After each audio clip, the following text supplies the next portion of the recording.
el tema que nos convocó ahora es esto, y después de todo, ¿qué es el psicoanálisis? Parece una pregunta trivial, pero antes me quiero referir a, no sé, se me ocurre, ¿por qué pusimos y después de todo? ¿Qué es ese todo que después ahora nos convoca a tener que hablar del psicoanálisis?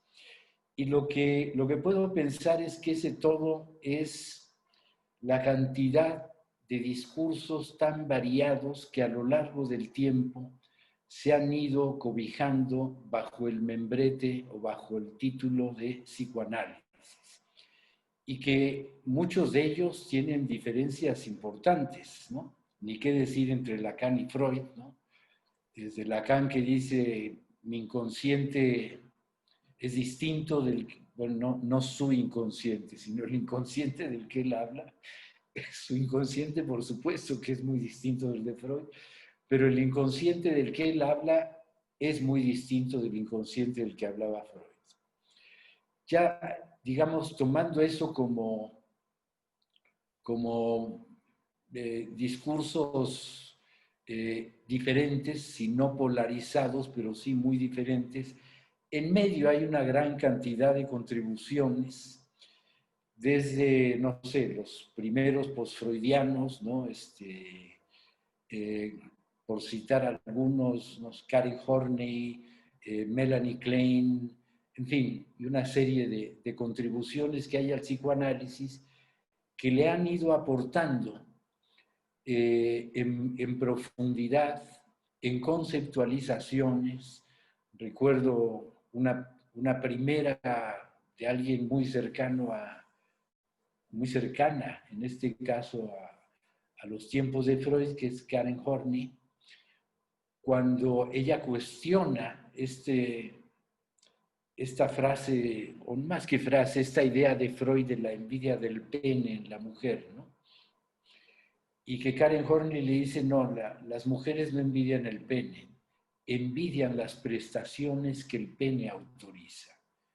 Y eso fue verdaderamente un punto de inflexión para empezar a pensar ya de otra manera el psicoanálisis como algo modificable, como algo que no tiene, no es adherencia necesariamente a, como lo llamara Freud, a una doctrina. No es doctrina. El psicoanálisis, por más que Freud hubiera, esa es mi opinión personal, por más que Freud hubiera insistido en eso. Y no se puede hacer doctrina de algo que para mí, y esto te lo lanzo como propuesta, Ricardo, para mí significa más un ser humano, si algo se puede decir del psicoanálisis, es que es una forma de investigar, lo pondría yo en esos términos, de investigar al ser humano, incluyendo la propia definición de ser humano. Y esto de la propia definición implica que hay cosas en los comportamientos humanos, en el pensamiento humano, en las emociones humanas, que tienen necesariamente que estarse moviendo porque no están desvinculadas del entorno, de la cultura en las cuales fueron, o en la cual fueron conceptualizadas. Y eso me parece un punto importante, porque de repente, en mi experiencia, seguramente a ti te ha pasado también, de repente escuchamos el Freud dijo, Kant dijo, y bueno, están como cita, pero cuando no es cita, sino solamente es una forma de certificar la verdad de ese enunciado, ahí es donde a mí se me paran un poco los pelos de punta y yo diría, a ver, no, una cosa es citar y otra cosa es utilizar eso como certificación de una verdad que es justo el psicoanálisis sería la que tendría que poner a prueba. Y digo el psicoanálisis, yo soy consciente y además he leído eh, algunas de las publicaciones que tú has hecho, entre ellas una con Mauricio Bouchot sobre la hermenéutica analógica y el psicoanálisis, que me pareció excelente. Y bueno, no sé si vayas a entrar tú por el lado de la hermenéutica, pero justo es una forma también de lo que yo recuerdo, de lo que te he leído, en la hermenéutica misma, como rama de la filosofía, la hermenéutica misma es algo que tiene que estar evolucionando, ¿no? Y si alguna vez yo me atreví a decir frente a un público que pues quizás no me lo recibió bien, esto de que el psicoanálisis necesitaba de un psicoanálisis, porque estaba ya demasiado anquilosado. Lo que creo que sucede igual en la filosofía, ¿no? Y en particular en la hermenéutica, hasta donde yo recuerdo, ¿no? El tema de las traducciones, el tema de la infidelidad o de la traición, como dice el viejo dicho ese de traductore traditore, la traducción de los trabajos nos hace que el psicoanálisis se impregne de un aroma que no es necesariamente el más conveniente, sobre todo tomando en consideración diferencias culturales que son obvias. Es decir, hay aspectos de la cultura, como yo lo pienso, de la cultura europea, y lo mismo en la Viena de Freud que en el París de Lacan, que por necesidad, diría yo, van impregnadas de toda una concepción del ser humano que de algún modo está infiltrada por lo que ha vivido, por la historia de esas culturas europeas, ¿no? La historia de las guerras. Un ejemplo que a mí se me ocurre es, bueno, no es fortuito que a Freud en el Psicología de las Masas, él dijera en un principio que el otro siempre está como enemigo, como aliado y como modelo, o como modelo. Y esa distinción a mí siempre me incomodó. Mi pregunta era, ¿y acaso no habrá más modos en los que esté el otro? ¿No habrá más opciones? Y enemigo, aliado y modelo era justamente, si vamos al lenguaje bélico, pues era la época, y Freud vivió dos guerras, ¿no? Era la época en que así se decía al contrincante, el enemigo, y los otros que se aliaban contra este enemigo eran los aliados. Y el modelo de cultura, pues era el modelo de la civilización europea como el summa cum laude de las civilizaciones posibles. Y bueno, me parece que eso, tan solo por plantearlo como un punto, pero que me parece importante, daría como para pensar el psicoanálisis en plural, los psicoanálisis. Y los psicoanálisis, viendo de acuerdo con algunos criterios, en los que yo espero que tú nos puedas comentar, qué es lo que pueden tener en común. Porque si un inconsciente se define en Freud de una manera y de otra en Lacan, yo no sé si eso valga para decir, bueno, pero estamos de acuerdo en que hay un inconsciente. Bueno, sí, pero en el momento que lo ponemos en parámetros, lo intentamos de alguna manera definir, las cosas son muy distintas.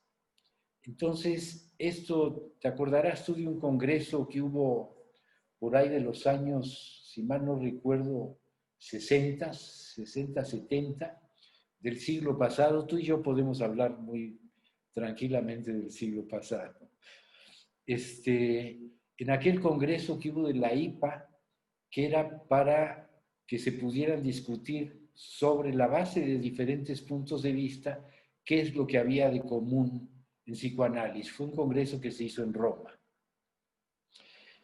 Y el resultado de ese congreso es que no hubo manera de encontrar puntos de contacto entre las diferentes corrientes. lo cual yo diría, yo personalmente lo celebro. Celebro que no hubiera habido ese acuerdo, porque eso es justo lo que echa a andar la maquinaria de la reflexión, a ver dónde están los problemas, cómo se han abordado, qué respuestas se les ha dado. Y bueno, te planteo así el tema en general para escuchar ahora lo que tú tengas que decirnos, Ricardo. Bien, pues muchas gracias, Carlos. En esto último que dijiste, yo quisiera recordar que ya en el año 68, para la segunda edición del diccionario de la Planche-Pontali, el artículo psicoanálisis termina con esta frase. Dice, la boga alcanzada por el psicoanálisis ha introducido a numerosos autores a designar con este término ciertos trabajos cuyo contenido, método y resultados no tienen más que una relación muy remota con el psicoanálisis propiamente dicho. Ya desde los 60 esto era un problema. Y al fin y al cabo, ¿qué es el psicoanálisis? ¿No? Pero cuando la cosa se plantea así, y creo que tu pregunta es muy interesante porque vas más allá de la superficie de cómo habitualmente se discute este tema, ¿no? A mí me recuerda una anécdota de San Agustín. Resulta que San Agustín en las Confesiones decía, ¿qué es el tiempo? Si nadie me lo pregunta, lo sé. Pero si quiero explicarlo al que me lo pregunta, no lo sé. Y yo creo que con esto del psicoanálisis pasa algo muy parecido. Yo creo que a muchos de ustedes aquí, si digo qué es el psicoanálisis, si nadie se los pregunta, lo saben. Pero si tienen que ponerse a explicárselo a esa persona, se van a ver en los mismos problemas que nos estamos viendo Carlos y yo ahora. ¿Por qué? Porque sí creo que en el fondo el cuestionamiento de Carlos, que dijo que iba a ser un pañuelo que tiraría para iniciar la plática, y lanzó un pedrusco. ¿Es el psicoanálisis una forma de investigar al ser humano que incluye la definición misma de ser humano? Bueno, yo tuve por años la osadía, por bastantes años, la osadía de estar en la Facultad de Filosofía y Letras, en la Cátedra de Antropología Filosófica, y lo que yo daba era, entre comillas, antropología psicoanalítica. Ya no era el problema de qué decía Aristóteles, Kant, sobre qué fuera el ser humano, sino qué resultaba de las investigaciones en psicoanálisis sobre qué fuera ese ser humano. Y sí, yo estoy convencido de que una de las vertientes fundamentales del psicoanálisis es ese investigar que sea el ser humano y que ha removido las definiciones que usualmente teníamos sobre el ser humano. Todavía hoy se enseñan en muchísimas clases que el ser humano es un ser racional y que está compuesto de cuerpo, alma y espíritu, y de que si no es eso, remiten a una psicología de las funciones, percepción, memoria, voluntad, o hay descripciones muy clásicas de lo que sea el ser humano. Pero todas esas definiciones se explotaron con la aparición del psicoanálisis, se disolvieron. Porque en el caso del psicoanálisis, y originalmente, y ese originalmente lo podemos traer ahora, seguimos con la misma discusión.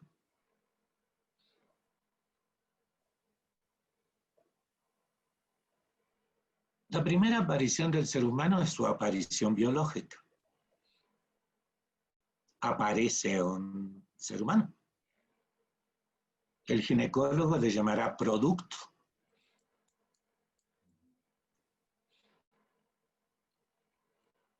¿Qué pasa ahí?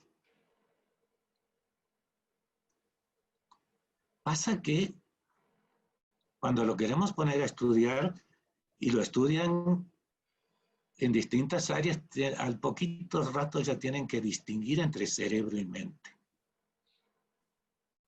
¿Por qué? Porque para empezar el cerebro es mitad biología y mitad aprendizaje. Si no hay aprendizaje, ese potencial cerebro que llegaría eventualmente a ser cerebro humano, no se constituye como cerebro humano. Lo más seguro es que se muera ese cerebro y ese sujeto. Pero para que haya ser humano, ese cerebro biológico tiene que unirse a, como dicen los neurólogos, aprendizaje. Pero ese aprendizaje del cerebro todavía no es la mente. Y ahí empiezan nuestros problemas. Porque lo que vamos viendo es que efectivamente para que vayan surgiendo ciertas cualidades de seres humanos, pongamos esta a la que estamos tan acostumbrados a ser conscientes, en vigilia, ¿qué necesitamos? Que la mayoría de nuestras experiencias no estén en esa conciencia. En el lenguaje habitual diríamos que estén reprimidas. Dicen que la mejor traducción del alemán es que estén aisladas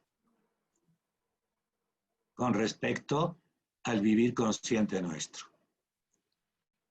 ¿Qué pasa con ese aislamiento? ¿Cómo se forma esa actividad? ¿Cómo se constituye? ¿Cómo actúa? ¿Cómo ejerce?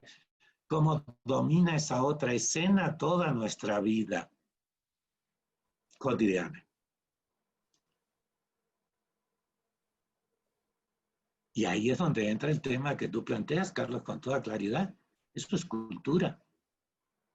Eso se llama por cultura. Esa es la cultura, son todas las influencias e interpretaciones que el entorno del bebé hace sobre el bebé y el bebé que recibe esas interpretaciones de lo que son los estímulos que recibe, interpreta esas interpretaciones que recibe y se va constituyendo. Por supuesto que el proceso de formación de eso aislado, de esa otra escena, es universal en el ser humano, o al menos hasta eso aparece hasta el momento, lo inconsciente. Pero obviamente, como dices tú, no puede ser lo mismo en Viena de inicios de 1900, en una Francia de los 60 o en América Latina.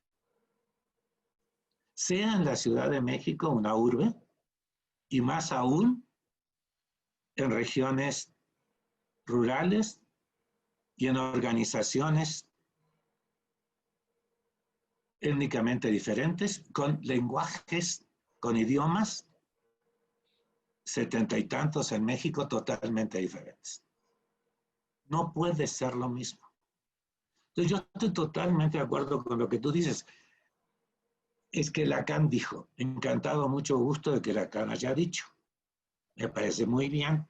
Ahora vamos a ver si tiene razón. Es que Freud dijo, sí, está muy bien, pero vamos a ver si tiene razón lo que dijo para este contexto concreto. en el que estamos viviendo. Además, con todas las trampas que hay alrededor de estos grandes autores, descubridores. Freud, Lacan, Klein, ¿no? Cada quien tiene un historial de colonización mental diferente, de mestizajes diferentes, en la formación de las posibilidades que ellos tenían para investigar, porque la investigación no viene de una mente pura, racional y objetiva que no está contaminada con nada, como aparato de laboratorio. No, está constituida por una historia y por las experiencias de vida de esa historia. Y ahí tenemos que meter el término experiencia, porque después la práctica del psicoanálisis, podemos decir todas las teorías que queramos, pero termina siendo una experiencia de vida, una experiencia de vida entre dos personas.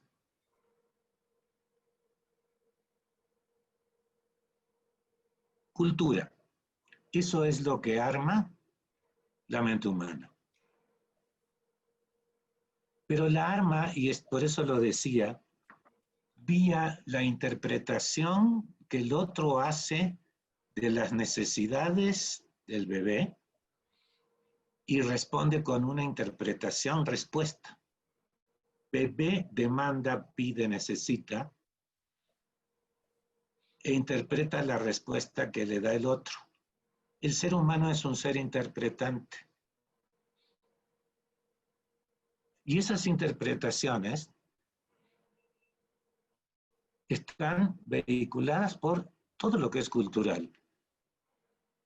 Modo de cargarlo, lenguaje, idioma en el que se le habla, formas de trato, interacciones, todo. Eso es lo que va siendo el rejuego de interpretaciones con el que se va armando esa mente. Entonces, sí, por supuesto, que yo creo que a un nivel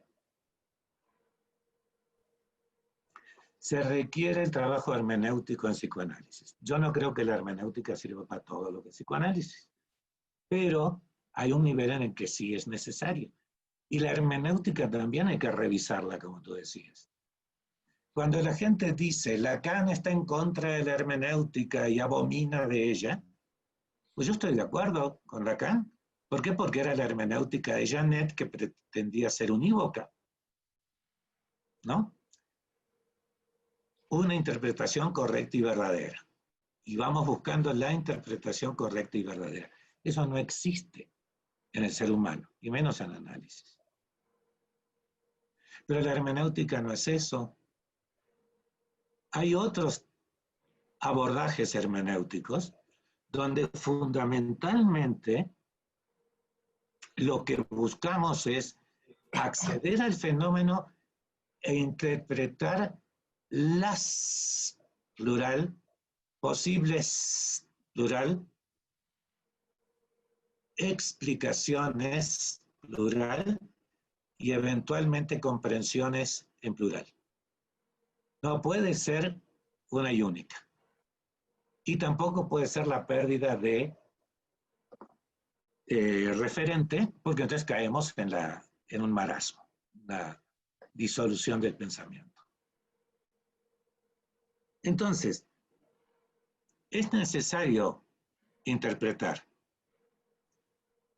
No me refiero solo a la interpretación clínica dada en el contexto del campo analítico, sino interpretar al psicoanálisis, interpretar a la hermenéutica también, interpretar a la cultura. Por eso Riquet decía que Freud era una interpretación de la cultura. Hay más. Esta es una y muy valiosa. Y dentro de esta una hay muchas interpretaciones posibles. Yendo al origen en los textos del mismo Freud y yendo a lo cotidiano, a la práctica, en los distintos contextos culturales en los que estamos.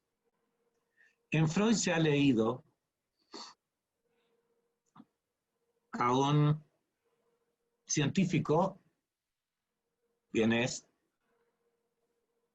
que quería llevar su disciplina al nivel de las ciencias naturales y que parece que nunca abandonó ese ideal. Verdad, pero no toda la verdad. Porque en su objeto de investigación se encontró con cosas que no cabían dentro de ese modelo científico. Y tuvo que recurrir a una formación de la que no nos habla, pero que vivió desde la escuela primaria hasta que ya era muy adulto, y que fue el contacto permanente con su maestro de Talmud, con modos de interpretación que provenían no solo ajenos a la ciencia, sino ajenos a la cultura germana en la que él vivía. Ahí hay un mestizaje. Ha habido muchos autores últimamente que han investigado esta mixtura, esta transmisión. Entonces,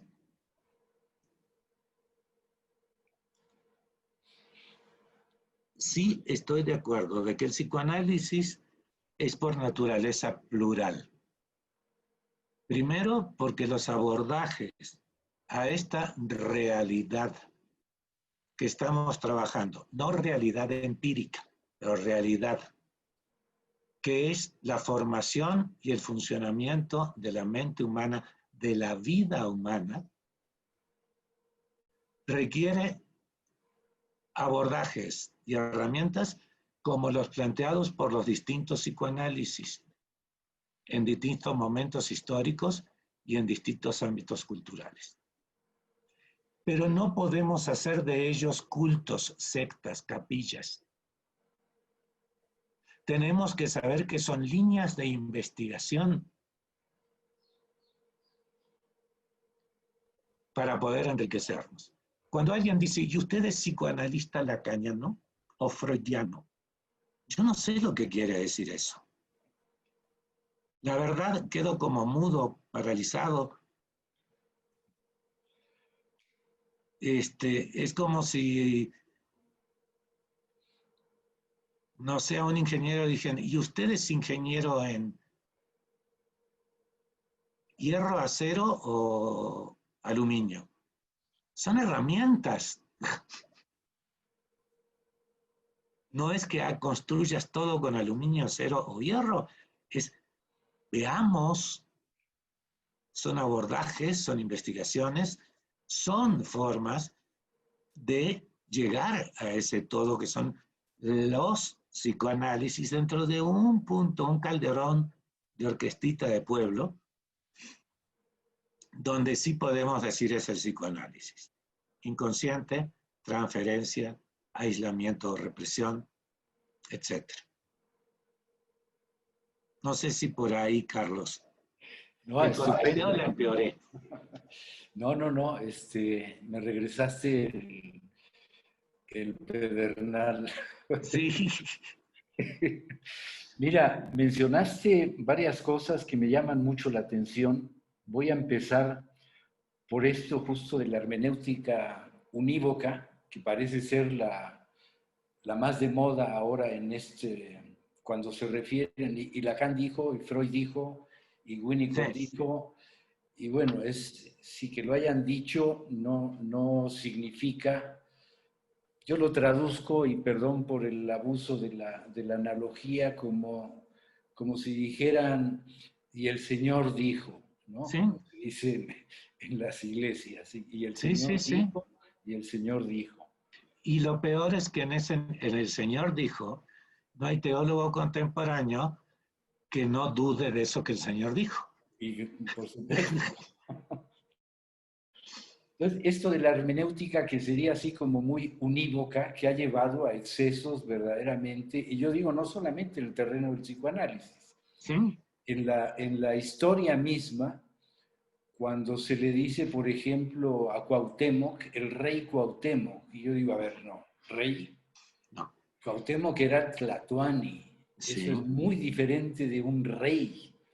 ¿Hasta qué punto estas concepciones tan occidentales, por ponerlo ahora en esos registros, Ujú. son capaces verdaderamente de dar cuenta de cosas que suceden en otra cultura? Y por eso me refería al traduttore traditore, ¿no?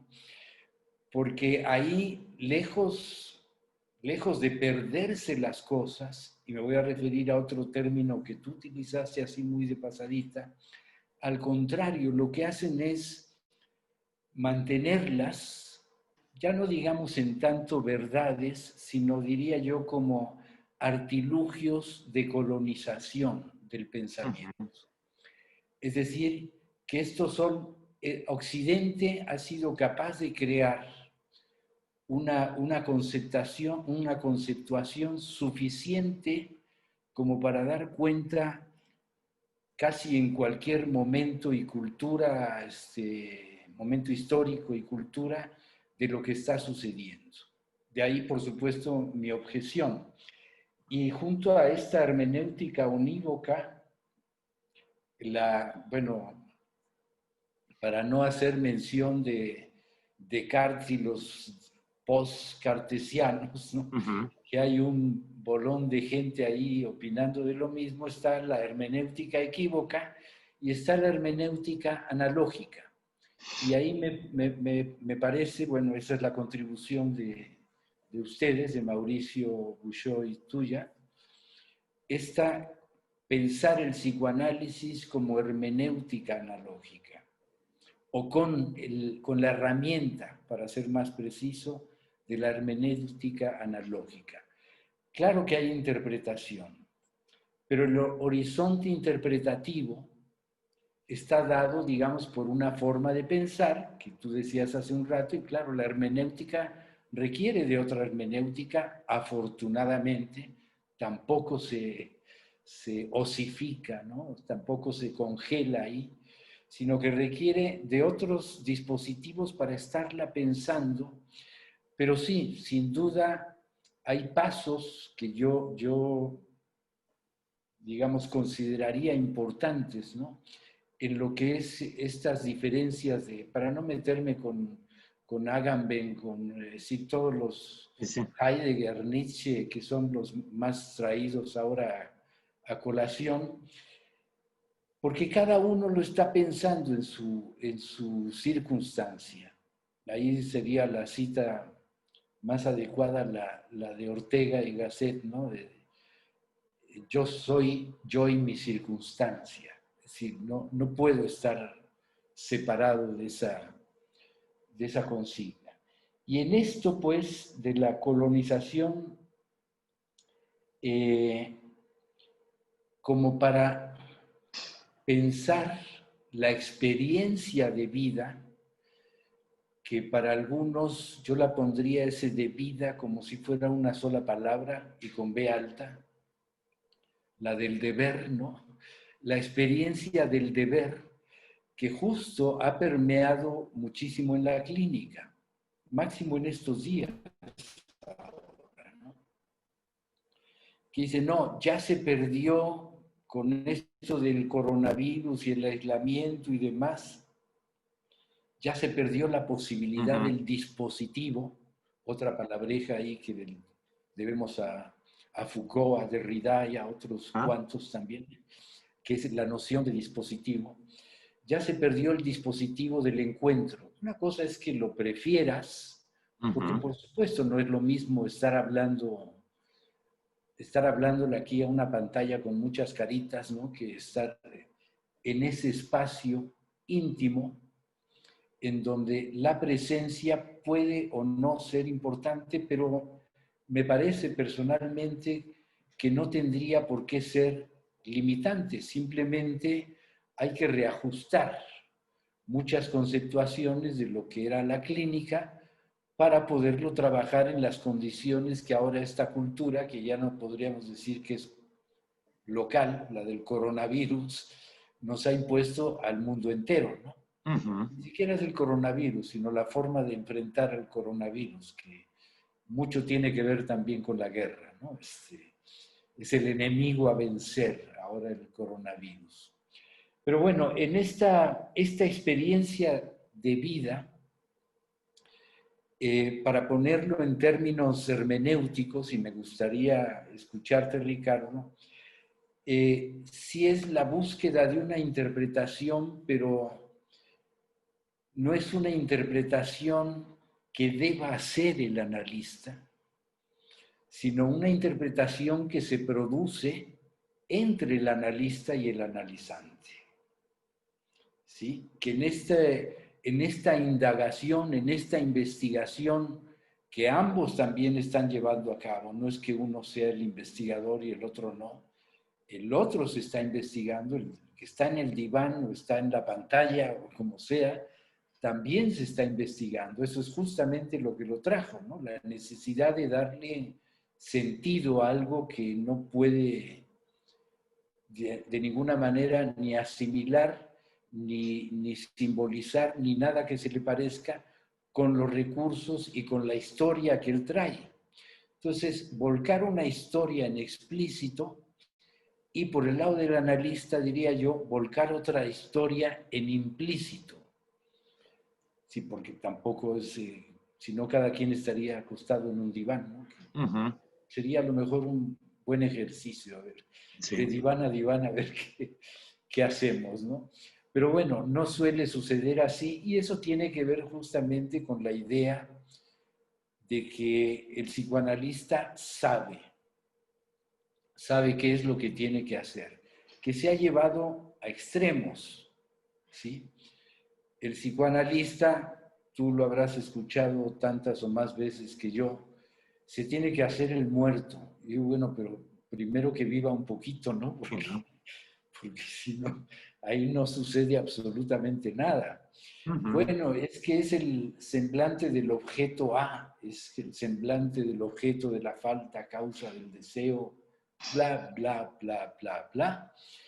Que dices, bueno, si es semblante de la falta, podría caber, no quiero entrar ahorita en detalles de teorizaciones que me parecen ahorita impertinentes, ¿no? Pero yo tendría mucho que objetar a esa idea del objeto A como causa del deseo, porque sí es, bueno, no voy a entrar ahí, no voy a entrar ahí.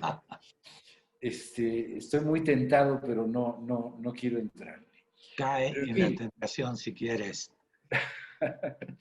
la experiencia analítica es una experiencia, y tú la describiste muy bien, es una experiencia muy singular en la que interviene, como yo estoy de acuerdo contigo, eso que llamamos lo inconsciente, cualquier cosa que esto quiera decir, el aislamiento, si lo reprimido, y una transferencia.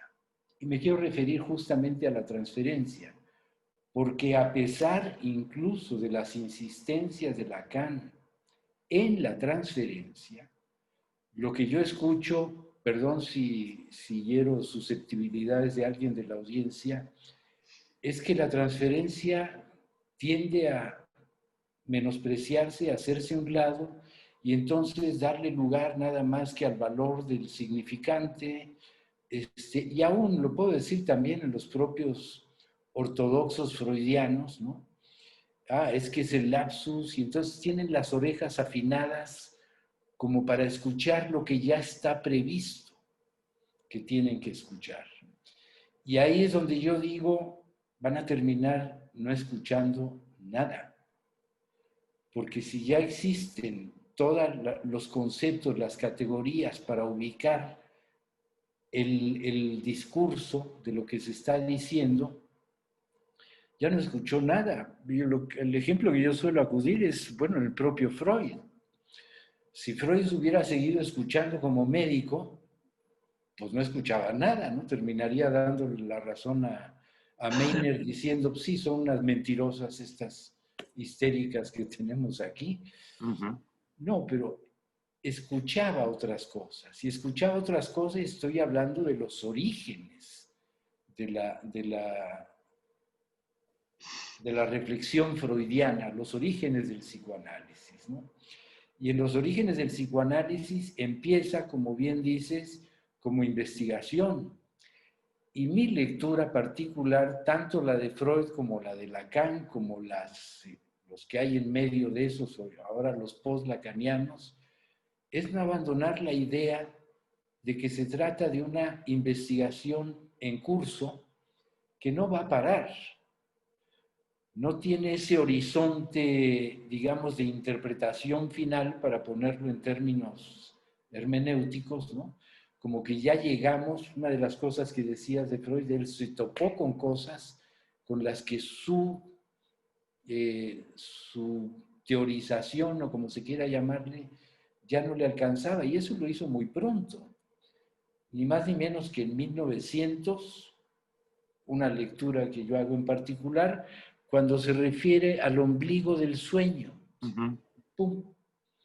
Ahí se le acabó si todo lo más que pudo hacer es decir, sí, ahí hay un nudo que es el ombligo, de ahí nació, pero como las cosas no tienen sentido en sí, el mundo de las cosas no tienen sentido en sí, y si lo tienen, estamos imposibilitados de conocerlo, hay que interpretarlo, en efecto. Y ahí es donde entra, diría yo, todo el gran valor de la propuesta freudiana de investigación. Y quisiera ponerlo así porque ahí podríamos ir, si acaso, llegando a una idea de qué es el psicoanálisis. Después de todos estos marasmos, bueno, el psicoanálisis tiene que ver con una propuesta de investigación sobre lo humano y, por supuesto, diríamos, en su cultura. Y es sobre lo humano que se va a producir en el mismo intento de estudiarlo. Esto me parece a mí una idea, por lo menos como yo lo pienso, una idea que no habría que abandonar, y para siempre. Lo humano se produce en cada intento de estudiar. Y ahora esto que se llama sujeto, que es tomado así también como el Señor dijo, ¿no? El sujeto de lo inconsciente, o el sujeto del inconsciente, y el sujeto al deseo del otro, y el sujeto, que ahí hay muchas contradicciones, pero bueno, el sujeto a final de cuentas, no es que está ahí y a ver, tenemos que dar cuenta de él, eso va a ser imposible hasta donde vamos. Yo no sé si en siglos venideros eso vaya a ser posible, pero hoy por hoy hasta donde vamos es, el sujeto es una creación del discurso que trata de dar cuenta de él. Y ese sujeto, para ver si, como decías tú hace un rato, para ver si ese discurso que trata de dar cuenta de él, que lo crea, por un lado se corre el peligro de la autoverificación, ¿no? En círculo, pues si yo con mi discurso creo un sujeto y después ratifico mi discurso a partir de lo que digo acerca del sujeto. Entonces, como una validación mutua, ¿no? Yo hablo, lo voy a decir al estilo de Freud. Si mi sujeto es el sujeto del deseo, pues voy a buscar dónde está el origen del deseo, con todos los pormenores que yo le pondría a Tótem y Tabú, para resumirlo, ¿no? Es un gran trabajo, pero un gran trabajo que por supuesto tiene sus límites y donde diría yo está más que expuesto el pensamiento victoriano, ¿no? Porque ahí las mujeres son trofeo de la lucha entre los machines y el macho superior. No tienen ningún papel ahí. Y bueno, ese era el pensamiento victoriano, ¿no? No estoy haciendo una crítica a la producción freudiana porque, bueno, no, está en su contexto y lo tiene que pensar así. Pero eso ya no aplica. No, no. Es como, digamos, ver la producción de Freud sin ver el contexto, viciado por prejuicios como se ha hecho en las biografías, ¿no? Es la pérdida total del tema. Leer a Lacan sin ver el contexto de la producción de su pensamiento, donde su compañero de escuela toda la vida fue Henri Ey, el psiquiatra, el gran gurú de la psiquiatría francesa, donde estaba Ricoeur, donde estaba el adulto, donde se iban a cenar todos juntos al convento de los carmelitas en París, donde allí Ricoeur tenía la fama de ser el berrinchudo, donde allí se enojó y se levantó y se fue de la mesa porque no le dieron, publicaron un artículo en Etudes Carmelitain, todo ese tipo de rejuegos que termina siendo que por allá al final quiera desesperadamente una cita con el Papa y cosas por el estilo. Sacar a Lacan de ese caldo es transformarlo en una esclerosis del pensamiento. Sí. Y luego sí sabemos que hubo discípulos, que hubo lectores y que hubo repetidores de los lectores de Lacan. Y hoy día tenemos testigos de Lacan que leen de la misma manera fundamentalista los textos de Lacan como los leen los testigos de Jehová, su Biblia. Pero bueno, vamos al tema. Me haces entusiasmar.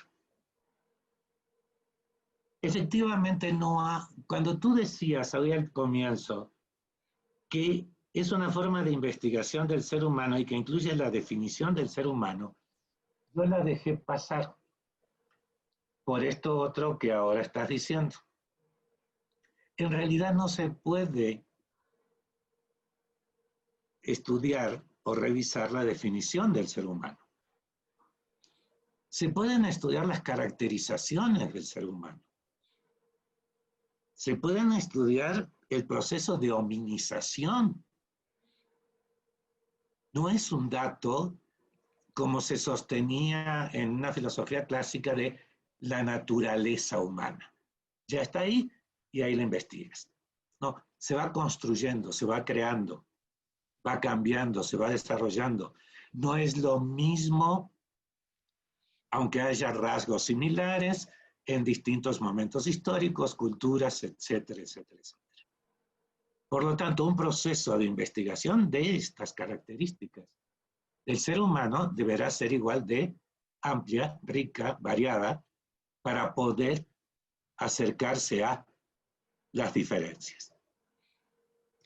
De ahí sí, lo que decías de la hermenéutica. Sí, la hermenéutica puede ser una gran herramienta para todo trabajo psicoanalítico, si estamos trabajando, como decías, en una hermenéutica de corte analógico. Te voy a poner un ejemplo. Tú decías, en la clínica hay una interpretación entre dos, que es del analizante y del analista, y en el diálogo, escucha, discurso que se va dando allí. Ahí es donde yo diría, ni ahí siquiera hay una interpretación. Hay varias interpretaciones posibles de un mismo discurso, porque ese mismo discurso es más rico que una sola interpretación. Va a haber varias posibles, abordajes facetados a un discurso. Pero además ese discurso no es discurso de palabra seca. Es discurso con afecto, con demanda, con amor, con odio, con cariño, con desprecio, con toda una serie de movimientos emocionales que están dentro de ese discurso y de esa interacción. Llamémosle transferencias y gustos, de ambos lados. Del lado del analizante y del lado del analista. Esperemos que el analista haya tenido la oportunidad de reconocer cuando está más llevado por su transferencia que por una escucha de la del otro. Además, no hay una transferencia. Hay transferencias en todo discurso. Hay varias y diversas. Hay amor-odio. Hay ternura, desprecio. Hay acercamiento de muchos tipos, desde el que asfixia al que respeta.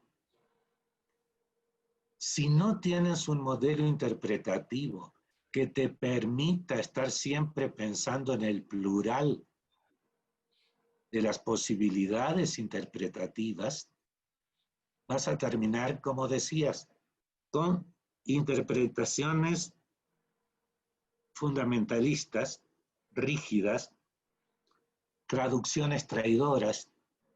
Tú decías Rey Tlatuani, ¿no? A la menor señal de un discursito, ya hay mucha gente que pone Edipo, aunque no sepa ni siquiera lo que es y el contexto histórico del Edipo y todo lo demás. No, no, no. ¿Qué es en esta persona aquí? ¿Qué es? No del DF, pongamos que es de el Bajío y es un bicho raro porque no es católico romano, sino que es presbiteriano bautista y que viene con todo eso y que se conforma una realidad mestiza sumamente compleja a la cual no puedes responder al discurso consensual que tienes estando haciendo ese análisis en México DF y en la del Valle. No sé si queda claro. Porque hay un corte de discurso consensual como en el que parece que nos entendemos, ¿no? Como el griego koiné, así una especie de español koiné o español televisa, donde nos entendemos porque creemos que decimos lo mismo, aunque estemos diciendo cosas diferentes, ¿no? No solo por el dictum, sino por todas las emociones y elementos culturales que se están jugando en ese dictum. Si tienes un solo modo, pensar que buscas una interpretación del analista, del analizante o entre dos, y que tienes que llegar a una, óchale, ¿cómo empobreces la riqueza de esa realidad analítica? ¿Sí me explico? Entonces sí, es necesario tener ese pensamiento complejo, sistémico complejo, que te permite aprovechar tus experiencias de tu historia, tu cultura, tu vida, todo tu acceso a una cultura colonizada en Occidente, haber hecho procesos de, así como de análisis personal, de descolonización intelectual, tener esa visión un poco de, y no puedo decir antropológica porque los antropólogos meten muchos esquemas venidos de fuera también, sino ese ver la realidad concreta de cada cultura y distinguirla. Entonces, eso te diría, sí, tenemos un punto en común, que es ese espíritu de investigación de aquello que tenemos delante y que reconocemos que hay procesos conscientes, procesos inconscientes, que hay transferencia, etc. Lo demás es mucho más rico que cualquiera de las teorías que yo conozca de psicoanálisis hasta el momento. Porque esas teorías me dan herramientas para seguir adelante investigando, no para usar el lecho de Procusto de meterlo en una o dos teorías y estirarlo si falta o recortarlo si sobra. No sé si estás de acuerdo. Sí, sí, totalmente. Sí, en el entre dos no daba yo por supuesto, y me faltó aclararlo y estoy totalmente de acuerdo contigo, se produce una interpretación, pero positivamente de ninguna manera ni es la Unívoca. interpretación ni es única. Sí, Sí. porque sería tanto como congelar la realidad, no solamente considerando las diferencias culturales. Te hablaba yo en alguna ocasión de esta experiencia mía de recibir a una persona que venía de haber consultado al brujo en un poblado cercano acá donde yo vivo. Y ahí, bueno, la primera reflexión es a ver qué lugar voy a tener yo para esta persona. Claro. No lo sé. Ujú. Evidentemente diría, seguramente no es el sujeto supuesto saber, ¿no? Es No. quién sabe por dónde pasa eso. Pero a lo que voy es que esta primera interpretación que se produce no es para dejarlo ahí. Ahí es donde yo entiendo el análisis interminable de Freud, Sí. ¿no?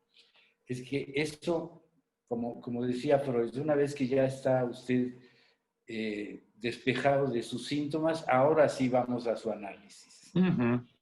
Ya que se curó sus síntomas, ahora vamos a empezar en serio su análisis, ¿no? Y eso, ese su análisis, yo hasta dudaría hermenéuticamente hablando, de la noción de análisis que se presenta en el psicoanálisis, porque el análisis tiene que ver con el desmenuzamiento, lo que Derrida podría llamar hoy día de construcción, ¿no?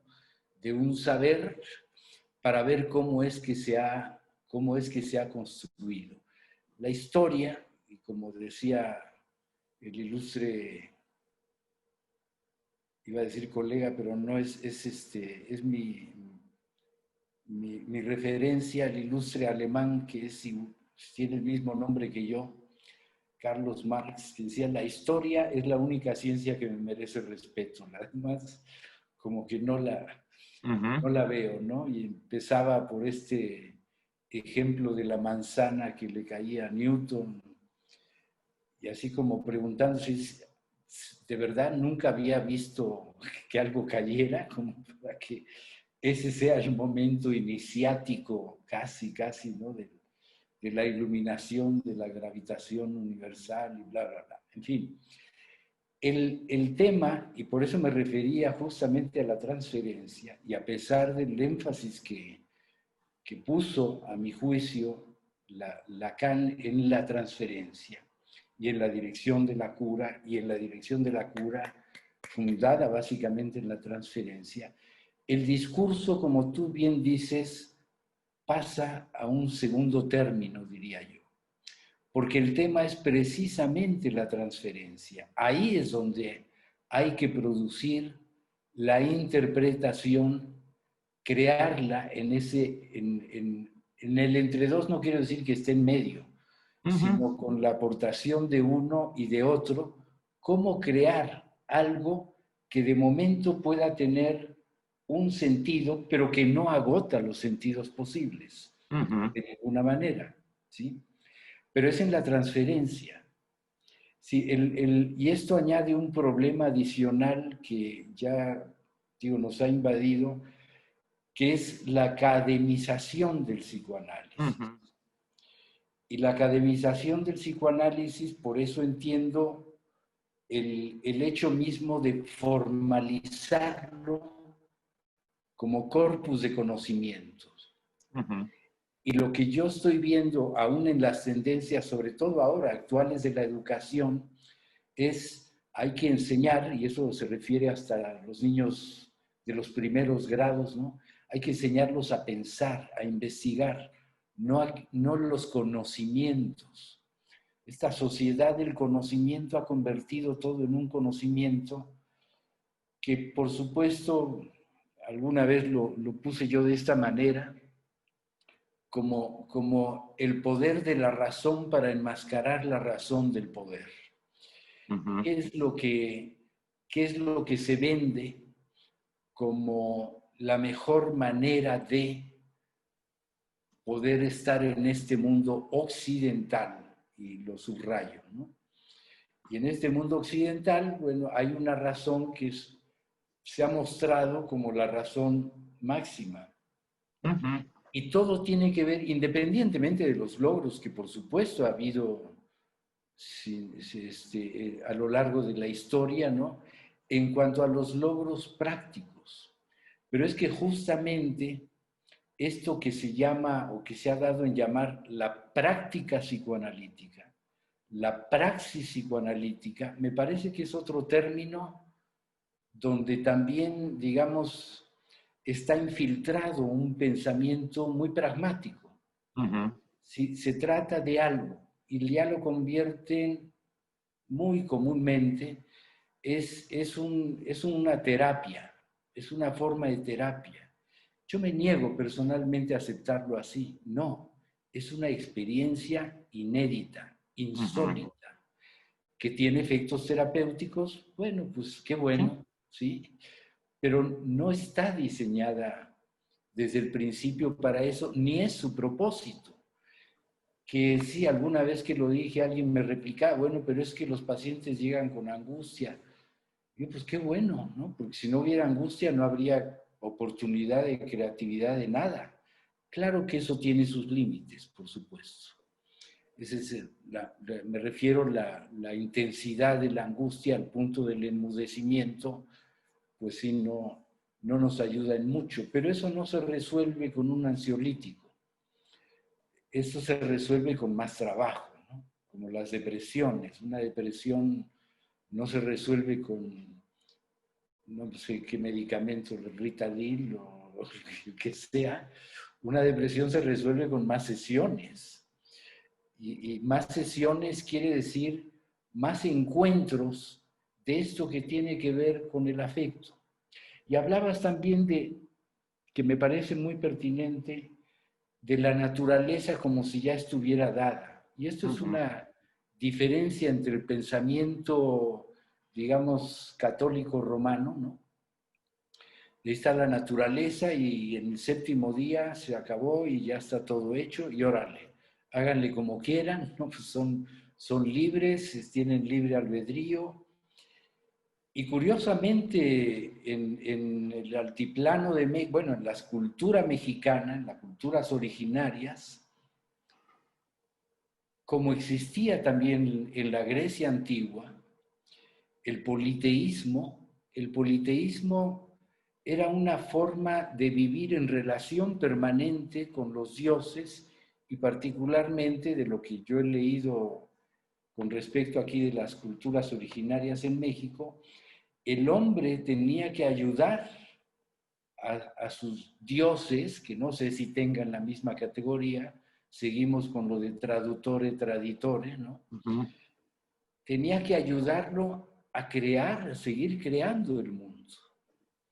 Y qué diferencia tan abismal, ¿no? No está para obedecer nada, está para ayudar en la creación porque no está acabada. Esas son las vueltas de la historia. Mira, Carlos, cuando llega el cristianismo, que es de origen oriental, y que tiene esa idea donde el hombre debe ser co-creador con la divinidad, de que está en movimiento perpetuo, de que está en construcción y cambio, que está en crecimiento y constructor de la historia, pasa al pensamiento griego.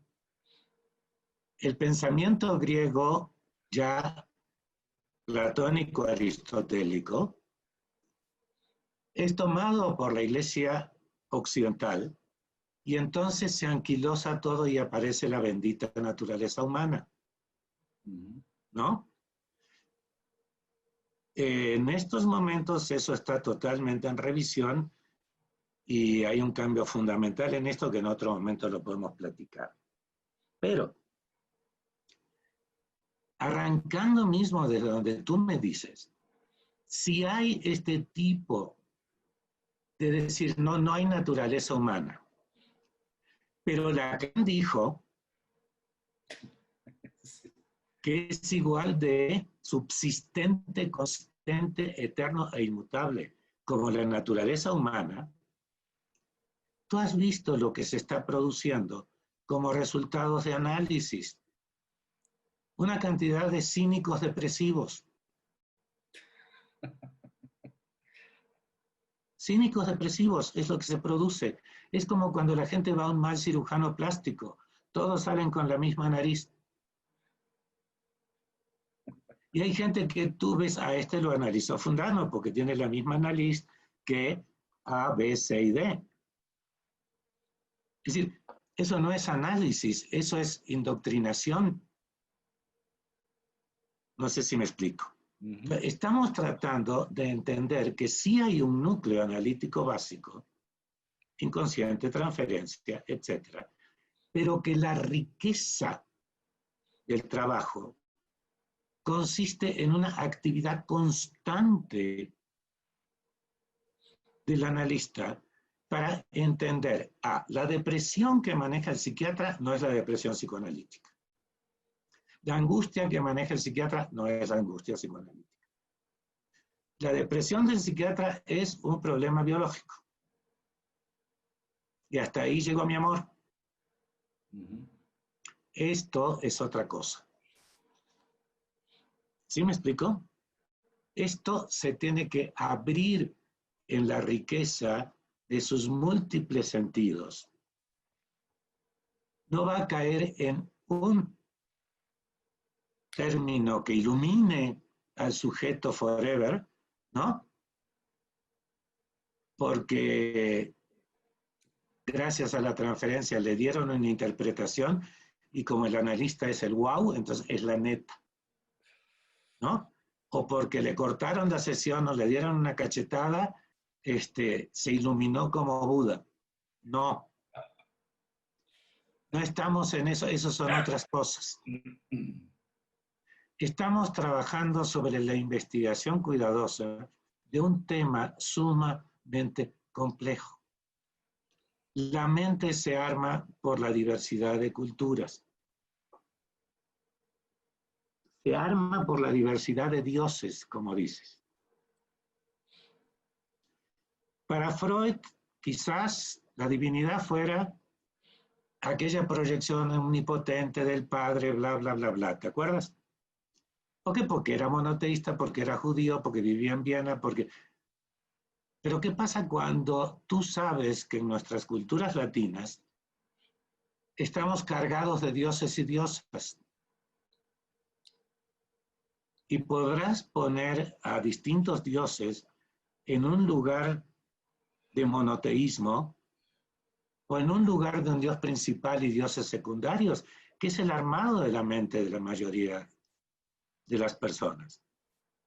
No por solamente cuestiones de cultura originaria, por ibérico, por italiano, por francés, por latino. Ese patriarcalismo es mucho más complejo que el que nos pueda venir de Alemania. No es tan así. Luego,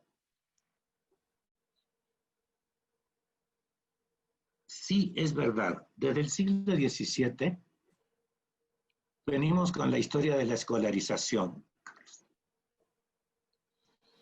Se escolarizaron a los niños y a los adolescentes y a los universitarios al sistema de las industrias para sacar resultados productivos para la sociedad. Y todo lo que se aprende en las escuelas, ¿para qué es? Para ser productivo en una ingeniería, en una abogacía, en una medicina o en un psicólogo o psicoanalista. La academización, la continuidad del sistema escolarizado nos lleva inevitablemente a eso. Hay que salir de ese sistema escolarizado para que este tipo de actividades, no sé si llamarle profesionales o no, pueda tener un espacio, porque la escolarización mata la creatividad y la cultura. Porque está a la idea de la revolución industrial. En un momento, además, donde esa revolución industrial ya pasó a ser otra cosa. Ya eso ni sirve hoy día para este sistema de ser consumido-consumidor, que es el otro cambio que hay. ¿no? Entonces, el psicoanálisis sigue estando en un lugar diferente, porque está para el cuestionamiento de estas cosas y la conformación de las subjetividades que estos sistemas provocan para esclavizar al sujeto al sistema, con los trastornos psíquicos propios de la imposibilidad de adecuarse a cada sistema. Sea por cómo se vive el propio cuerpo, cómo se vive el afecto, cómo se vive el pensamiento o la acción. Entonces, estamos en eso, en una necesidad de que cada quien que quiere investigar una área particular del psicoanálisis, duelos, melancolías a lo Klein, que lo siga haciendo hasta lo último. Que quiera investigar lingüística, lógica y topologías en relación a psicoanálisis, que siga investigándolo, por favor. Pero que no crea que ninguno de esos enfoques es el psicoanálisis. Es un abordaje de investigación que nos va a ser útiles a todos para cuestionarlos. Carlos y Ricardo, una última intervención de conclusiones, por favor, breve. Conclusiones. ¿Conclusiones? Si es que se puede, si no, una última intervención. Confusiones. Sí, yo creo, bueno, voy a hacer mi última confusión para dar la palabra a quien quiera tomarla. Sí, me parece muy acertado lo que dice Ricardo. Aquí no hay conclusiones, aquí hay confusiones, pero no es malo eso. Yo no diría que eso es malo. Al contrario, eso es muy conveniente, porque eso es lo que nos mantiene trabajando, nos mantiene eso, haciendo investigación. No para arribar a un puerto como si fuera el puerto seguro, sino simplemente para poder producir algo frente a la angustia. Producir algo que no sea ni en ese sentido, es que lo que necesitas es más conocimiento, porque ahí es donde le damos el valor casi de ansiolítico al conocimiento, ¿no? No quiere decir que tengamos que ser ignorantes de ninguna manera, sino darle lugar, contexto a ese conocimiento. Y vuelvo a citar a Ortega y Gasset, a final de cuentas somos en nuestra circunstancia, no más allá. Y dentro de nuestra circunstancia, que se puede caracterizar muy genéricamente, somos en cuanto, y me parece, si entendí bien lo que decía Ricardo, que estaría de acuerdo con él, somos en cuanto a nuestra circunstancia singular, en nuestra subjetividad y en permanente movimiento. Hasta ahí pondría yo mi confusión, que no suena tan confusa, pero bueno. No, pero está bien. Sí, yo lo que cerraría sería pensando en esto. Estamos en un área de investigación. La investigación no responde a escuelas. Las escuelas enriquecen la investigación. Pero el objeto de investigación, el objeto de estudio, es mucho más amplio y complejo que todas las escuelas que han aparecido hasta el momento en términos de psicoanálisis. Entonces sí tenemos ciertos puntos claves que constituyen nuestro objeto de trabajo y de estudio, por el cual pasamos nosotros mismos ahí.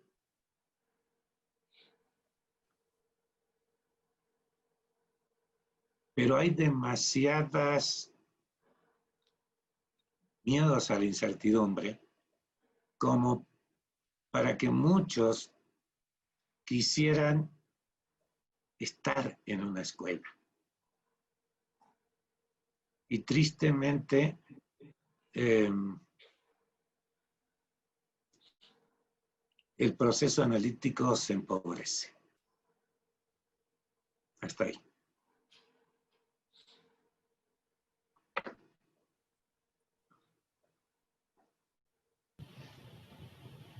Bueno, muchas gracias a los dos. Pasaremos a hacer las preguntas, los que deseen hacer preguntas.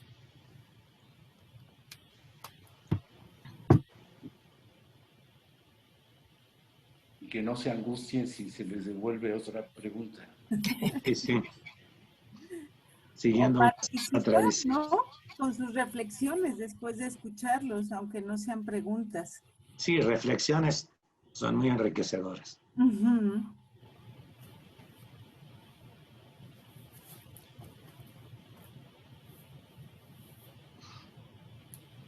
Pero es que angustia mucho no tener las verdades en la mano, ¿no?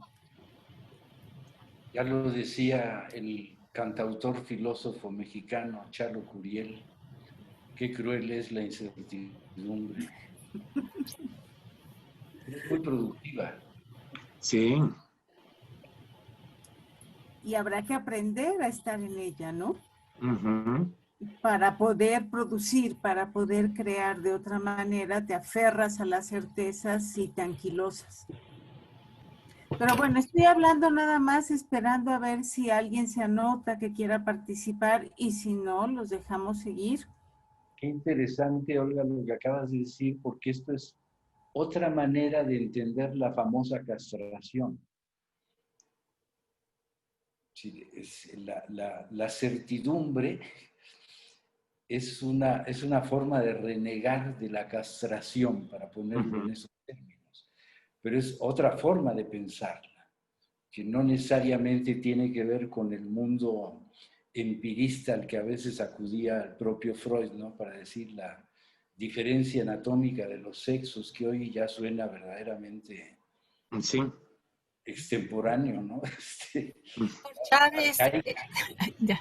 Omar levantó la mano. Omar, gusto en saludarte. Adelante, por favor. Hola, Ricardo, Carlos. Una pregunta. Bueno, yo estaba pensando, a mí siempre me ha parecido que, y uno se va topando en la formación o en los ámbitos donde uno se mueve, con los relativistas, ¿no? Esto de todo es relativo, todo es relativo, todo es relativo, y siempre me ha parecido muy absolutista eso, ¿no? Porque entonces, pero lo que ustedes están haciendo no va por allí. Sin embargo, ¿por qué? Porque lo que están proponiendo son herramientas. Es distinto decir todo es relativo a no hay nada absoluto y tenemos herramientas, ¿no? Entonces, ¿cómo ven este tema de la relativización y que de repente pues parece que eso no nos lleva a nada, pero en contraste con esta propuesta que ustedes están haciendo? ¿Tiene coincidencias o no? Carla. Sí. No, sí, Omar, mira, es un fenómeno social bastante presente, eso que tú dices del relativismo, y del relativismo absoluto, lo cual le quita lo relativo a lo relativo. Yo sí me manifiesto como relativista relativo. ¿Por qué? Porque el relativismo absoluto es la disolución del pensamiento. Cuando tú ves un psicoanalista que dice algo pasa y queda con la manita así levantada y en silencio, y no puede dar razón con ninguna de sus herramientas para decir lo que pasa, yo no sé delante quién estoy. Lo otro es relativismos relativos. Tenemos herramientas parciales para acceder a un fenómeno y construirlo como hecho de investigación.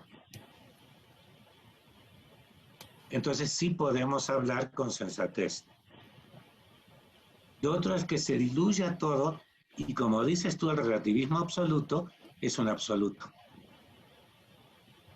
¿No? Bien. Sí, queda claro. Déjame agregar algo a esto que tiene que ver con la propia pregunta, porque igualmente acudimos a categorías, diría yo, demasiado amplias, ¿no? Entre relativismo y absolutismo o relativismo a medias. Y hablo de esto como forma de pensar, ¿no? Muy, en este caso, muy en consonancia con la física relativista de Einstein, porque todo depende de la posición del observador para poder definir un fenómeno. Y en ese sentido, así de amplio, y menciono la física porque es el paradigma del pensamiento científico, así de amplio sí es posible decir si es relativista, pero me parece que no alcanza. Es que todo sea relativista. A mí se me ocurre ponerlo de otra manera. Es que todo es transitorio, por ejemplo. Y ya no es necesariamente que eso admite que se le puede llamar, bueno, si todo es transitorio, todo tiene que ver con la subjetividad de cada individuo. Sí, es relativista para cada individuo. Es en su relación, en el momento que pueda construir algo con lo que pueda manejarse en esta vida, que no quiero decir que necesariamente se le apague la angustia, no, manejarse en esta vida, extraerle su vena poética en el sentido de poiesis, con eso tiene que crear algo y siempre crear algo. Por eso puse énfasis también en la diferencia entre el pensamiento occidental vaticano, por ponerlo así. Yo sé que el Papa Francisco es otra cosa, pero bueno, el pensamiento occidental, como en relación con esta otra forma en que se ha vivido y se sigue viviendo en nuestro país, y me consta, no es de oídas nomás, un mundo totalmente distinto, ¿no? El ejemplo que hablaba yo alguna vez con Ricardo es esto: a mí me llega una persona que me dice que su nahual le está haciendo trampas, ¿no? Nahual, a ver, dice, ¿dónde encaja eso? ¿Qué lugar le damos? ¿Es un psicótico que está alucinando? Digo, no me alcanzan las categorías, y en ese sentido me refiero, no me alcanzan las categorías del psicoanálisis para ubicar eso. Hay que escuchar, ahí hay mucho que escuchar. Mucho que escuchar, insisto, en la transferencia. Yo puedo hablar de una subjetividad, sí, pero es evidente que es una subjetividad construida desde toda una historia, toda una inserción de la cultura, en su cultura, y todo un contexto muy personal, mucho más familiar, que es lo que decía Ricardo al principio. La interpretación vale, no quiero decir que haya que desechar todo el pensamiento occidental, por supuesto.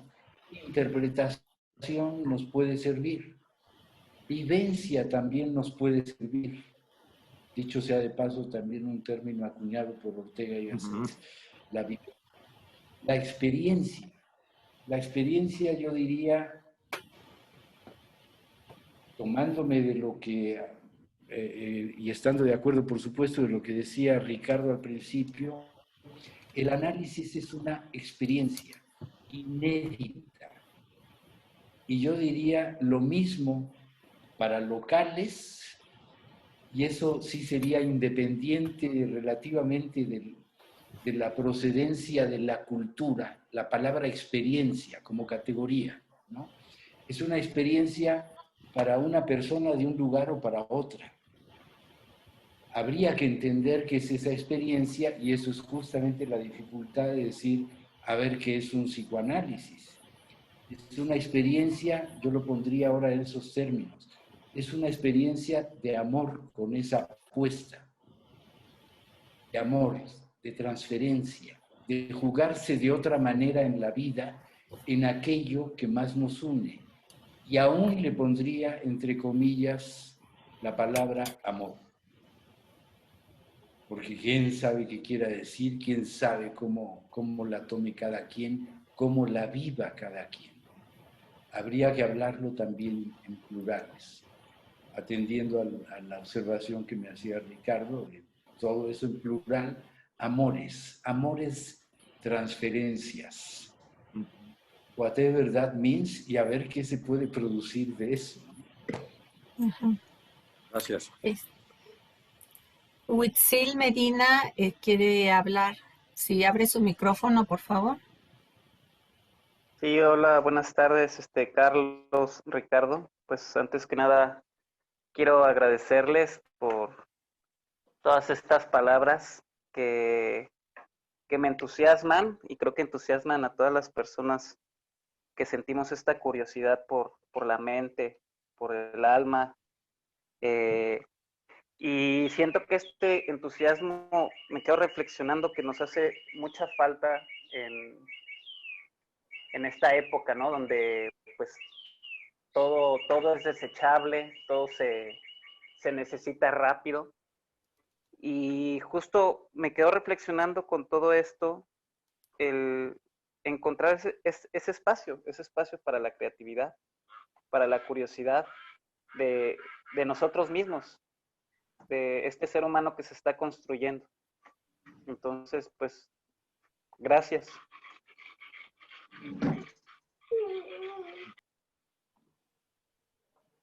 Gracias, Huitzil.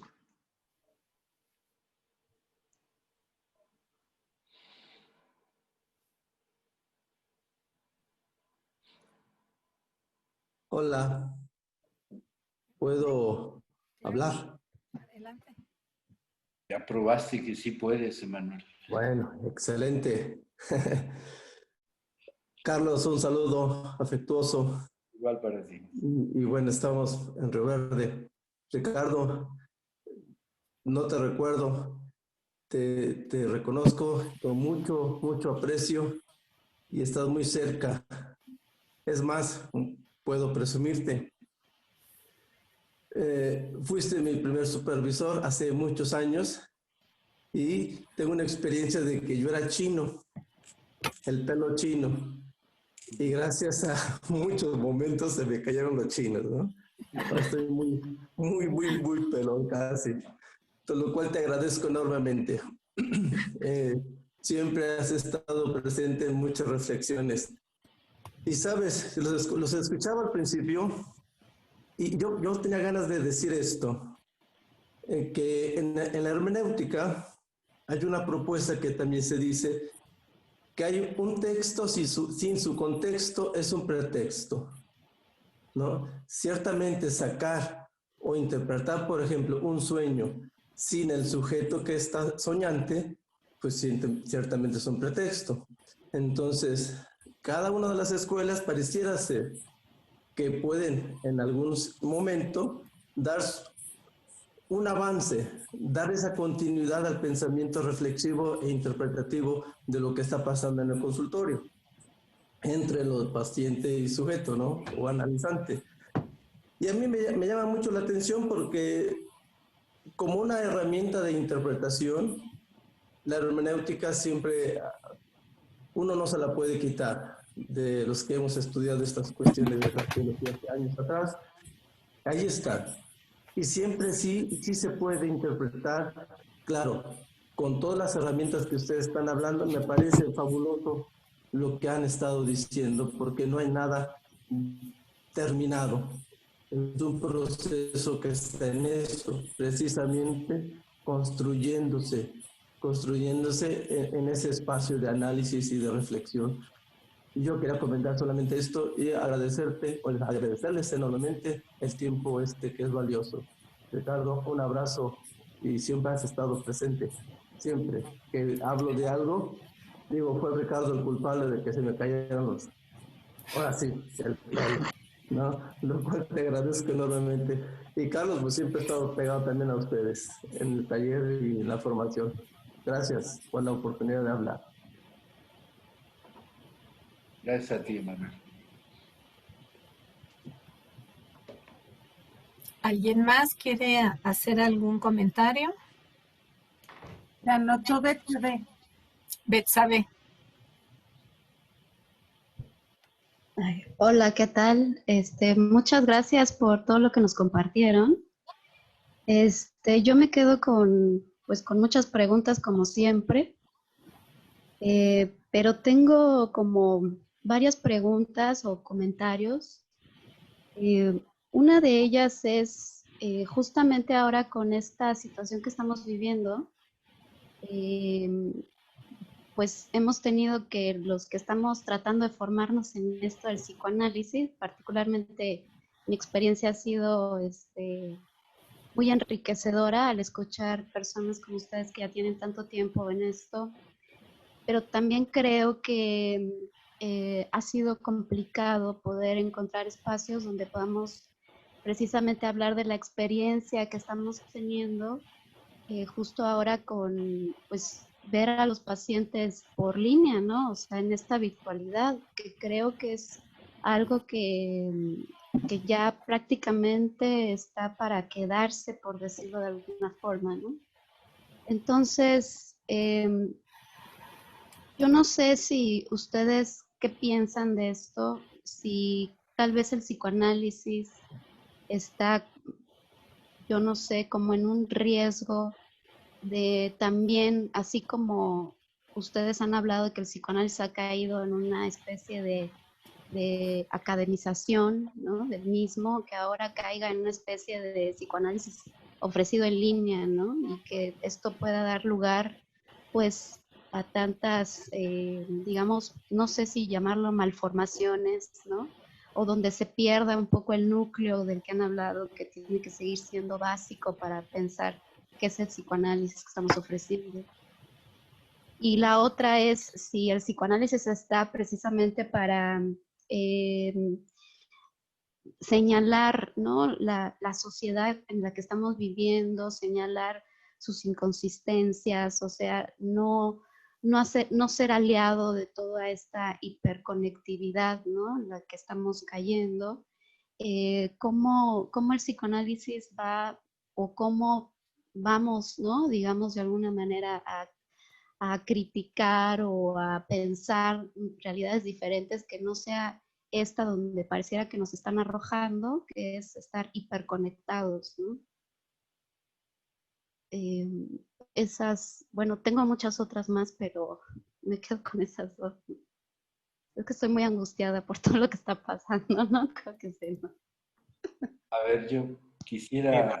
Carlos, después yo le también. Bueno, mira, decía algo muy importante Ricardo hace un momento, y es quien quiera investigar, seguir trabajando y profundizar en pulsión de muerte, en duelo y melancolía, que lo haga. Quien quiera seguir por la línea, que lo haga. Me parece que ese no es el problema. El problema tiene, yo ponía el acento hace un rato más bien en la práctica psicoanalítica, dicho elegantemente, en la praxis. Lo dicen algunos, la praxis psicoanalítica. No, yo no lo pensaría como praxis, me estoy refiriendo a la clínica. La clínica pone en juego a dos personas, por supuesto en lugares distintos, pero las dos están en juego. Sus historias están en juego, ¿sí? No es solamente, en otras ocasiones, tú, Betsabe, seguramente me lo has escuchado, no es solamente el análisis de uno, es el análisis de los dos, es una experiencia para los dos, porque cada paciente, la impaciencia del paciente, hay algo que nos toca. Y eso tenemos que trabajarlo nosotros. Eso de decir, el analista, pues qué chiste tiene, nomás se sienta ahí en un sillón y a escuchar y a escuchar. No, el analista tiene que estar trabajando en todo eso. No necesariamente para producir una interpretación, que esas son las cosas que el academicismo, a mi juicio, va dejando como sedimento, ¿no? Sino para poder proponer otra manera de pensarlo, porque ya se repensó el analista. Y ahora le toca a quien está en el diván o en el sillón o como sea. ¿Sí? El dispositivo, pues, no creo que sea tanto el problema. ahora le toca a él también pensarse con esto otro, que el pensamiento del otro me está exponiendo. No existe, a mi juicio, y así lo puse, y bueno, Ricardo estuvo de acuerdo con eso, la interpretación. La interpretación es una ilusión, digamos, de certezas que, por decirlo de manera muy general, el único propósito que tiene es si lograr una certeza que nos permita tener certeza de nuestra propia existencia, un yo, digamos, permanente, un yo que ya está hecho y como no puede autoverificarse, tiene que buscar las formas de verificación en el entorno, ¿no? En esta relación, en estos vínculos, en el saber, en el conocimiento. Tiene que buscar eso como una forma de dar cuenta de su propia persistencia, su propia subsistencia en tanto yo. Eso sería otra forma de caracterizar el deseo, el famoso objeto. Terminé por decir algo más acerca de eso. Bueno, sería otra manera de formular qué deseo se mueve ahí y cómo se mueve, para qué se mueve. No necesariamente por el lado de la falta, ¿no? Que tiene su valor.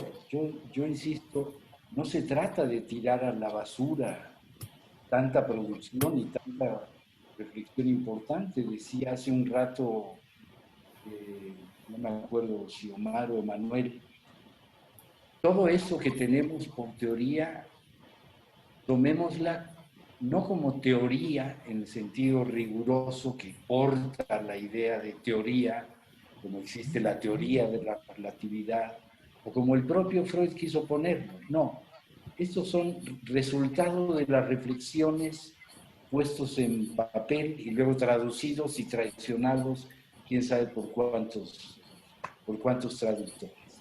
Y eso significa estar en disposición. Alguna vez lo caractericé como el psicoanálisis con respecto a la cultura tiene esta relación como peninsular. Solo una parte del psicoanálisis toca con la cultura, pero está separado del continente, como si fuera la península de Baja California, ¿no? Está separada. Hay un punto de contacto de donde abreva el psicoanálisis para poner en tensión. En lugar del psicoanálisis en la academia, creo que lo formuló Ricardo muy claramente hace un rato, es el lugar de cuestionar, es el lugar de preguntar. No es casi como el engendro chiquito que está, ¿y por qué esto? ¿Y por qué esto? ¿Y por qué esto? Como los niños, ¿no? Ese es su lugar. Pero si se ofrece como cuerpo de conocimientos, yo diría, pues es un cuerpo inacabado, tanto para Freud como para Lacan. Y menciono esos dos porque si le faltan tentáculos o brazos, no sé qué tipo de cuerpo tendrían que inventarse que fuera análogo a eso. Está inacabado y no se va a acabar, porque ese es justamente donde inserta el psicoanálisis, en aquello que la cultura occidental de la época victoriana estaba ya dado todo por hecho, por resuelto. Era cuestión de investigarlo y nada más. La naturaleza, como decía Ricardo, ya estaba hecha. La naturaleza humana ya existía. Las costumbres humanas pues eran los que eran las costumbres humanas. La definición de lo humano ya estaba hecha. ¿Sí? Y bueno, se trataba de dar cuenta de eso. ¿Qué es lo que, en mi opinión, entra el psicoanálisis a decir, no está nada hecho, tenemos que seguirlo haciendo? Y para no repetir todo lo que dijo Ricardo hace un momento, sí, es que yo llamé la creación poética. Esto es lo que hay que, a mi juicio, lo que está implícito, y poética en el sentido de poiesis, ¿no?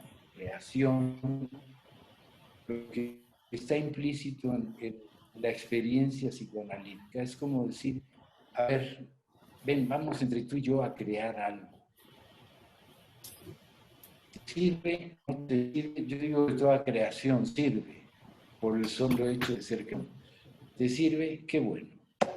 ¿Te calmó la angustia? Eso por añadidura, diría Lacan, ¿no? La cura va por añadidura.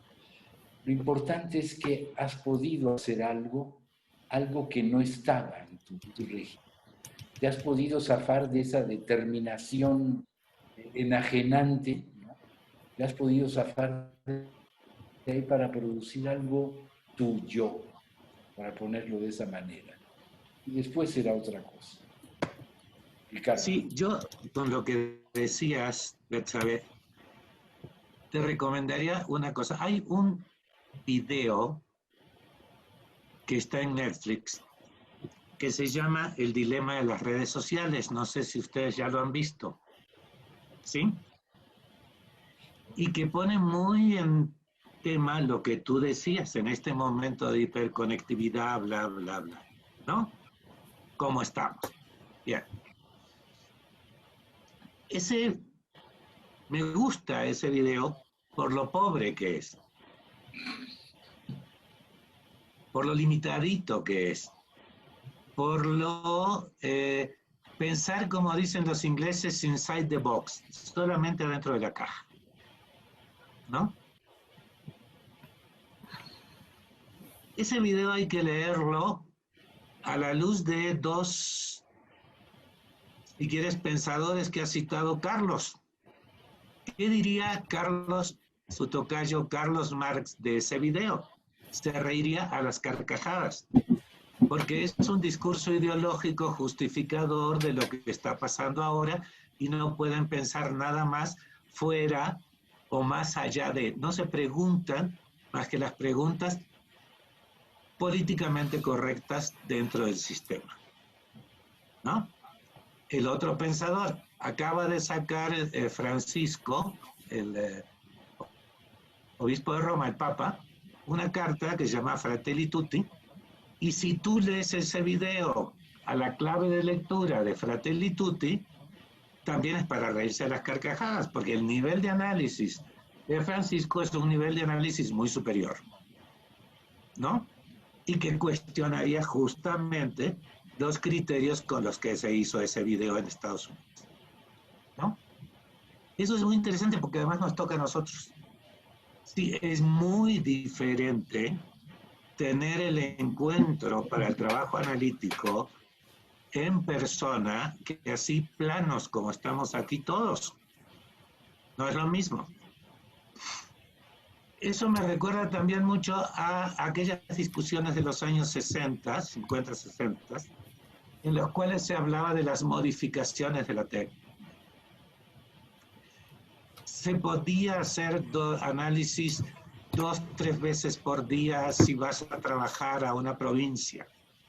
Se puede hacer esto, se puede hacer lo otro. Era como si rompieras el ritual mágico. El problema es que tenemos que aprender a trabajar en las distintas circunstancias en las que estamos. Va a ser muy diferente, sí, pero tenemos que aprender. Algo creativo va a salir si aprendemos. Algo poético, dijera Carlos, incluso algo poético en el sentido estético. Por todos lados va a salir algo creativo, ¿no? Entonces, aprender, no nos queda otra que aprender a ver qué podemos hacer. Y el tema es provocativo, ¿no?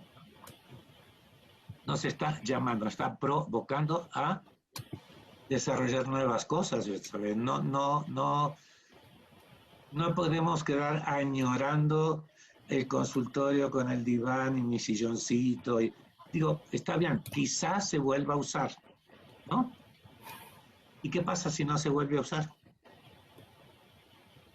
¿No?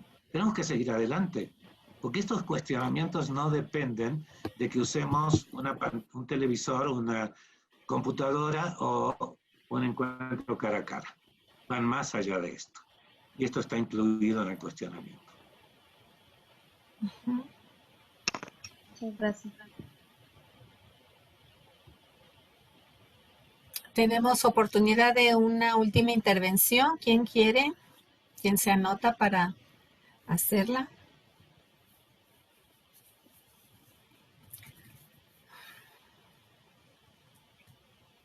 ¿Nadie? Bueno, pues podemos cerrar, ¿no, Yolanda? Ricardo Alzolaman. No, ¿Ah, dice no? así. Ah, ok. ¿Ves las confusiones que puede crear la Es pantalla? que sí, bueno. Pues. Todos Ok. entrenados para levantar la manita y él estaba haciendo que ya. Bueno, me toca cerrar y no hay forma de agradecerles a ambos por esta conversación.